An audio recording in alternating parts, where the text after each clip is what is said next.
Hi అండి.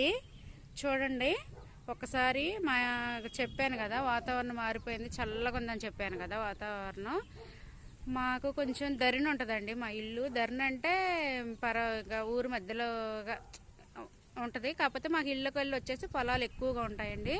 చూడండి, location చూడండి, మీకు కనిపించిందా ఫ్రెండ్స్? లొకేషన్ మాకు ఒక 5-6 ఇల్లులు దాటాక అక్కడ కొంచెం పొలాలు ఉంటాయండి, వరి పొలాలు ఉంటాయి. ఇప్పుడు వరి ఏం లేవు కదా, మాగాళ్ళు ఊరికనే ఖాళీగా ఉన్నాయండి. చూడండి, జూమ్ చేస్తున్నాను, అక్కడ గేదెలు కూడా ఉన్నాయండి. గేదెలు మాత్రం మేత మేస్తున్నాయి. చూడండి ఎంత జూమ్ చేశానో చూడండి. గేదెలు అక్కడ మేత మేస్తున్నాయి, బండ్లో వెళ్తున్నాయి అండి అటు. లొకేషన్ చాలా బాగుంటుందండి. సాయంత్రం అయిందంటే చల్లటి గాలి వచ్చిందండి మాకు వెళ్ళి అయితే. ఇదంతా చూడండి, అదంతా అక్కడ ఒక చర్చి ఉందండి ఇంటి వెనక. చాలా బాగుంటుందండి వ్యూ మాత్రం. మాకైతే ఇటుపక్క ఇల్లులు ఉంటాయండి, ఇటు పక్క వచ్చేసి ఇక పొలాలు ఉంటాయండి. చూడండి ఎంత బాగుంది.